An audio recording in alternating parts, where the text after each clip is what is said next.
Welcome to In It to Win It. This is Steve Barton, and thank you for tuning in. Today we have returning guest Peter Grandich on the show. Peter has been an investor and speculator for 4 decades. We're grateful for your time. Peter, thank you for coming back on the show.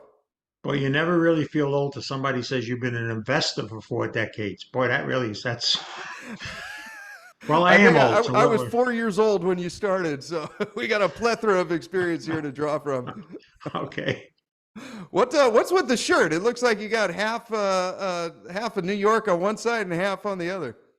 Well, as we speak here on Thursday, the Super Bowl for the New York, Jersey area is this Sunday because the teams actually have one of those rare times when they play each other in the regular season. They always play in the preseason, but they call it the Snoopy Bowl, but nobody really cares. But while I'm basically out of football and sports and don't deal with it, I actually have to go somewhere today where there's going to be a sports theme. And people always say to me, "Who are you rooting for?" So if they ask me while I'm wearing this, I go like this, and then and occasionally people are smart enough to go, "Oh, so you're rooting for a tie?" Something like that or whatever. But actually, I have to tell you something. It actually causes more aggravation because both sides said, I sooner see you in an entire jersey of theirs than half of ours with half of their. It's the real reason it started years ago when I had clients both for the Giants and Jets. They were going to play in the regular season, and I was being asked, "Who are you going to root for?" I says, "I'll show up at the game. You'll know by my jersey." And then I had this jersey made. So That's cool. That's cool. All right, let's start out a little macro. What bonds? Where do you see interest rates going with the Fed and everything that's going on? How do you feel about bonds right now?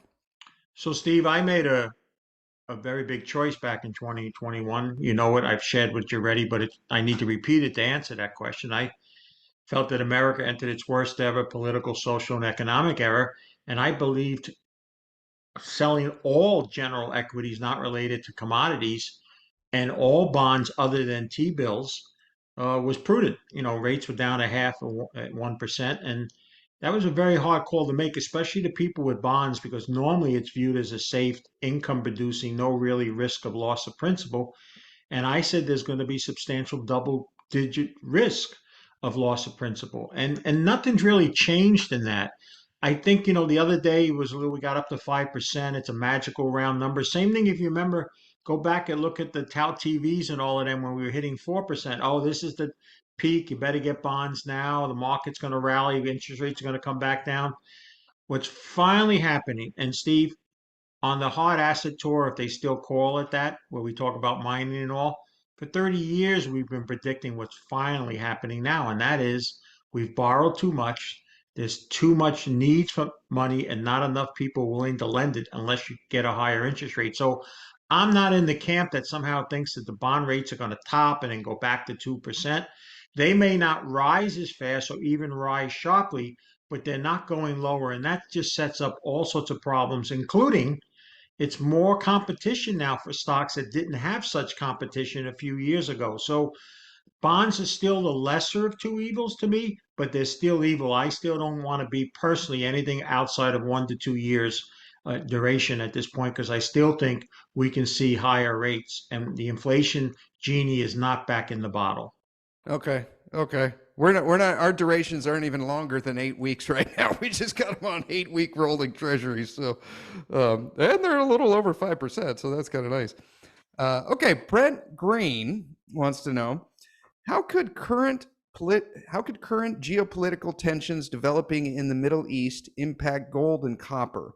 In an escalating scenario, it seems that gold would grow in favor, but copper might hit potential headwinds due to global economic instability.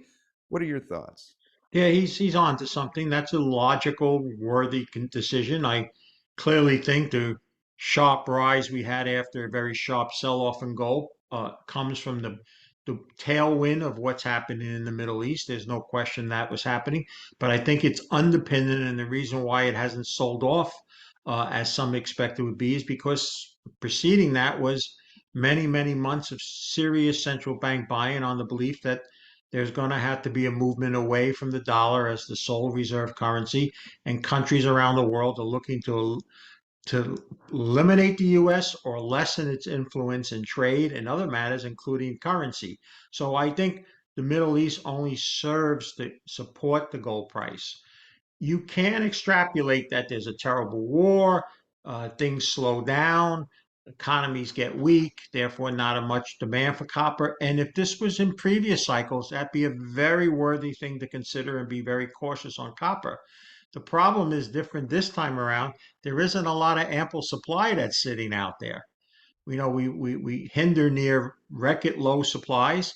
We've seen a decade or more of little or no real money going in to find new, large, worthy copper deposits. And quite frankly, as Michael Gentili says correctly, we're not going to see major mining companies willing to spend billions of dollars on developing new mines until there's a much higher copper price that makes it worthwhile and gives them a safety net underneath. So, yes, I think because of the war and current slowdown in the world worldwide, that may temper copper's price. But I think the underlying support of the need for it and the inability to find large supplies anytime soon gives it a more likely bias if you're going past a few weeks or months to the upside, not to the downside. Okay. So you see, essentially what's happening in the Middle East is basically tailwinds for gold, just because of. Yeah, and for copper, I think the argument would be is we're around 350. I think the sexy comment would be, oh, I think it'd be 450 without going to 250. So the upside is more likely to me than the downside. Okay, okay, we're getting a little bit of a war premium here on gold, and you think that the macro picture for copper is so It's good that mixed. we It's could have a mixed, little bit of Steve. short. Oh, go ahead. I'm sorry, Steve. It's mixed near term. There is a reason to, see it somewhat down, suppressed because of slowing economy. But the outlook of supply and demand hasn't been more favorable that I can remember for it, and therefore not quite like uranium's supply and demand outlook. But copper is going to need a much higher price over the next few years if all these needs that people are saying for electrification and all are going to be met. And I don't think governments understand the amount of cost and time that it takes to do that. So if you're looking past the next few months, and if there's still anybody invest for a matter of years out there, because that's how we used to do it 30 or 40 years ago, then I think copper is a very attractive consideration. Yeah, the more I learn about it, the more I think that it's just a no-brainer. And I remember the first time we had you on the show, you were the one that kind of got me interested in it, and I'm grateful you did because I think it's going to pay off a few years from now, like uranium is now. Okay, now speaking of uranium, you got a super fan here, Mike. He learned about uranium from you back in 2020, and like you, he got into Cameco at $9. It's still cranking, and he's asking, "Are you still looking at $45 as an exit for Cameco?" Yeah, back then it was very hard. I view the view on being bullish as I was on uranium back then would be the same saying about gold right now and junior resource stocks. It was hard to find the bid. It was hard to find a true believer other than people that said it year after year after year after year. I had never been involved in uranium in any major way in my entire career. And it was literally listening to another newsletter writer online talking back then, painting a picture that I didn't realize how low uranium went and how much need there's going to be for new energy supplies. So that's what got me involved in it. And the reason that 45 number came out when we got involved with copper at 9, I said, if you look at the charts, if you do believe that we're going to have much higher, and I used $75 price uranium when it was under 20, then the logic was Cameco would go back to a previous area in the 45 area. It got pretty close until the recent correction. I think that correction is over now. So I still believe it's at minimally a strong hold. The beauty for Cameco is that unlike in any other metal, there's only a handful of public producers that you can buy stock in. It's the amazing thing about it. I mean, there's a bunch of juniors looking for it, but true producers, there's not that many, and there's not that many in safe jurisdictions or trading in major Western markets. So Cameco, by default, institutions that want any exposure to uranium are going to add to it. And I think that's what's going to add a premium to it. Now, I've said something that causes a little bit of controversy about Cameco, and I say that I also think they're not an ideal takeover target, but I wouldn't be surprised that a major North American energy giant went to that, especially one that still finds itself heavily in fossil fuels and wants to diversify more. Whether or not they can get that takeover done, because it's really a Canadian company with Canadian major projects, is another story. But that's on the table. But I don't think it's something that's the main reason to own it. Okay. All right. Yeah, that's a really good point. There's at least from my perspective, there's a lot less risk buying Cameco than there is the other 800-pound gorilla, Kazatomprom. Right. Okay. Brent Green wants to know about there's lots of talk about solid state batteries versus lithium ion for EVs. How would solid state batteries impact things like lithium and phosphate? I know you've talked about lithium and phosphate before. How do you feel about that? Yeah, I'm just looking at lithium now because it's had such a correction from a parabolic move that you really, you had to get out of it if you were in it. The camp is still out. Right now, the lithium batteries are the leader and seem to be comforted in that level. But the way technology and things change, nothing could be for certain. Perhaps the safest bet would be is to play one or more from both sides of that. So no matter what, I mean, I think the hiccup, Steve, and you may even be more versed on this than me. I don't think the government's easy road to electrification that they hear in beautiful speeches is going to be the same road we end up traveling. And so I don't know. And it would, that's not the first time that would happen with a government feeling, but, but I do think that there's been enough money now thrown to it and enough push that it's inevitable. It's not going to be put back in the bottle and forgotten. And so there will be a need for these things. How great it may be versus how some people thought a year or two ago, that may be what's called into question. So what I would suggest is tempering a same view you might have had 2 years ago when they looked like slam dunks. Now I think you have to be more selective and you have to have a better understanding, which I really don't. And like I said, I depend on others. A primary person that the most respected person I've ever felt in 40 years in this business when it comes to commodities is Michael Gentili. So, I think it's still up in the air. So the answer to your viewer's question is I don't think anybody knows for certain. And if you want to be safe, have one of each.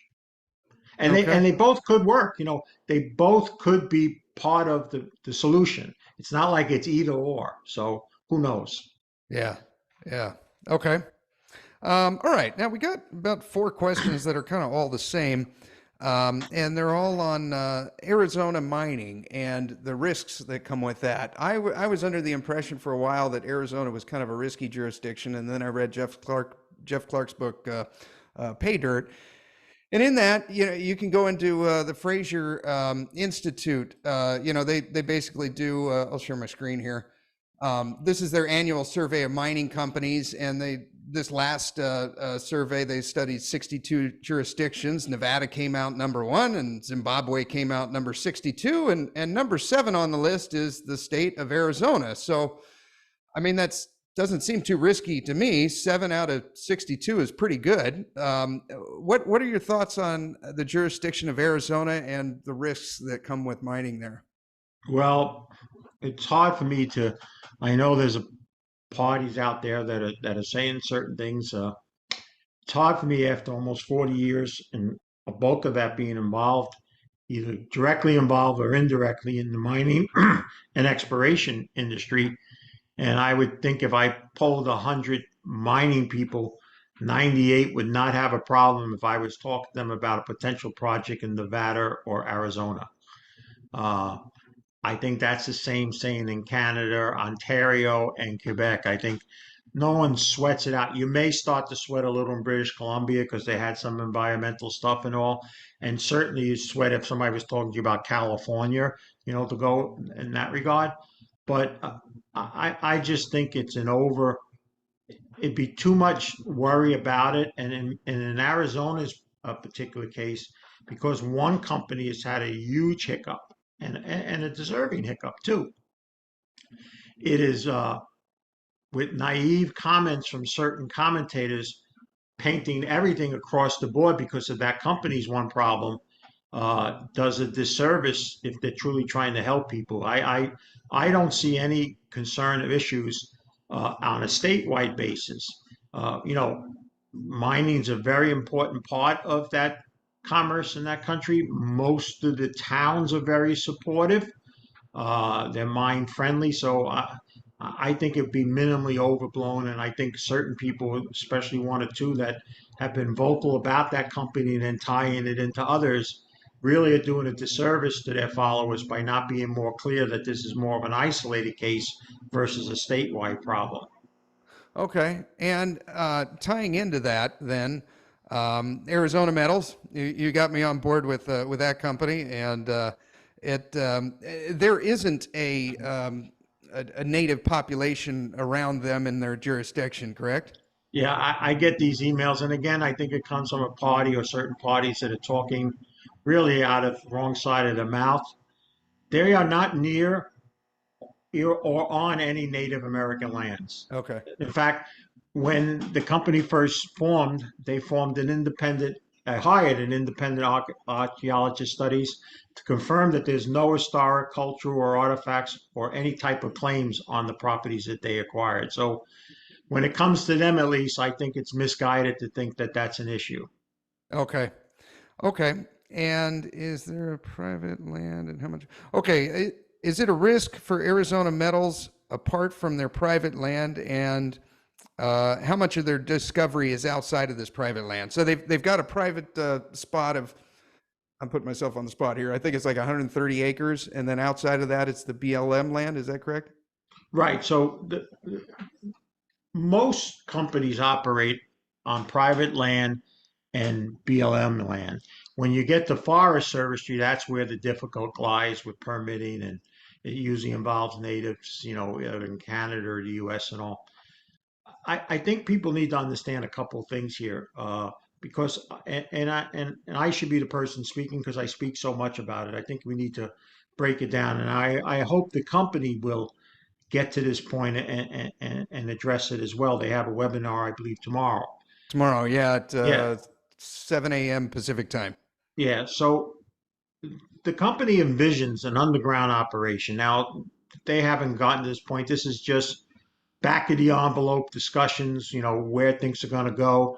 And, you know, Michael Gentile agrees with it. I agree with his assessment of it.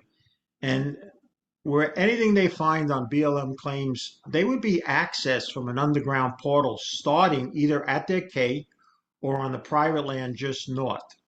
And that's where they also, by the way, they recently acquired land where they plan on putting their infrastructure for a mill if they get that far. Personally, I don't think they'll get that far. I think they'll be acquired, but we'll save that for another chat. You have to understand there's only 2 miles distance from their boundaries, from the K to the western BLM boundary. So they could easily achievable distance for an underground access. And what that will do, Steve, is it'll reduce surface disturbances and also speed up permitting. All And right. you know, they've been engaged with the community for several years. Michael likes to tell the story. They came one day to ask the CEO when they were going to start drilling, and they were already drilling for 6 months or a year. That's how quiet it was in the town. They didn't even know it. The town itself is mining community friendly, leans heavily Republican, very need of jobs and opportunity. They've already engaged the top permitting firm, and I think their record shows so far every permit they've sought, they've gotten, and they've gotten it in a reasonable amount of time. So I think when a stock is down, and trust me, I know it's down a lot from when I purchased it. We start to look to try to find reasons for maybe they're missing something. There's something we don't know. There's something they don't tell us and all. I'll just say it again. This is the single best exploration project I've been involved in. Up until recently, I think they lacked real good marketing skills, which I hope are changing, and I think that's contributed. But the biggest single factor is we're in the worst bear market for mining and junior restocks in my 40-year career. It's across the board. It's unbelievable, and I like to say this, and you listen to some of these guys, you think they never had a losing stock. But if you came to me 6 months ago and asked me the same question, I would say, yeah, it's a great buy, but it went lower. And we may have that discussion again 6 months from now, the way how bad this bear market is. But there's two important things when you look at Arizona about that. One, they have all the capital they need to achieve what we originally invested for. So the price of the stock is not going to impact one of the key reasons why I bought the stock. And the second thing that's really good about it is they're not in anything that's suddenly in a bad area, or there's, like you said, there's claims and environmental and all that type of stuff. And they happen to be making tremendous discoveries. You know, they literally, and this is perhaps the most underpinning thing, they may never need to raise equity again to go further because of the value of what the K deposit is on what a royalty could demand. A second project now that's suddenly become very valuable, especially with the price of gold. And that in its alone in itself, what they can earn from those two plus bank debt could build the cave into a mine. There's only 100 and something million shares outstanding. The trouble, and this is what I go back to, and trust me, when they'll listen to it, they'll get upset that I said it, but it's our company, not their company. Because they lacked building a following when things were very good, and don't have a lot of people speaking about it at the moment. When things are down, people look around for comfort. Please tell me I'm not wrong. And so if you can pick up 6 different people saying, yeah, you're right, right. But when all you keep hearing is Michael Gentili and Peter Grandich over and over again about this, even then get thrown out the window or the baby with the bathwater. So hopefully starting tomorrow, the company is going to be more aggressive in their marketing and IR, and people will come to realize what a really undervalued situation this is. Yeah, I'm excited about it. I reached out to him. Hopefully, we can get him on the show. And I see the same thing. If they, I'll be at that meeting tomorrow. If they don't have to raise any more money to finish this thing before they sell it to Barrick or whoever, we're kind of locked in. You know what I mean? They don't have to dilute anymore. That could be amazing. Can I just add one quick thing about that, Steve? It's kind of a guilty with an expiration excuse for them. I think because of that is one of the reasons why they weren't aggressive in marketing, or because they felt there wasn't a need. And give them credit, they were the ones that first saw this project, found it undervaluable, convinced the Michael Gentilis in the world to finance it. They did a tremendous financing at much higher prices to get all that money, which would have been now being diluted if they didn't. So you got to give them credit where credit is due. And I just think that if it wasn't for such a horrible, the worst bear market where just about everything is going down, and it's not just them, and a lack of real people knowing about it, that's why we're at where we're at. Yeah, yeah, yes. Well, thank you, Peter. We can follow you at petergrandich.com. I will put a link down to your website and your Twitter down below. Do you have any closing thoughts? I'm rooting for a tie. Just look at your shirt. Well, thank you very much, Peter. And thank you for tuning in. Support the show, hit the like and subscribe, and share this with anyone that you think needs to hear it. It's probably your buddy that can't stop talking about tech stocks. You have yourself a great rest of the day, and we will talk to you next time.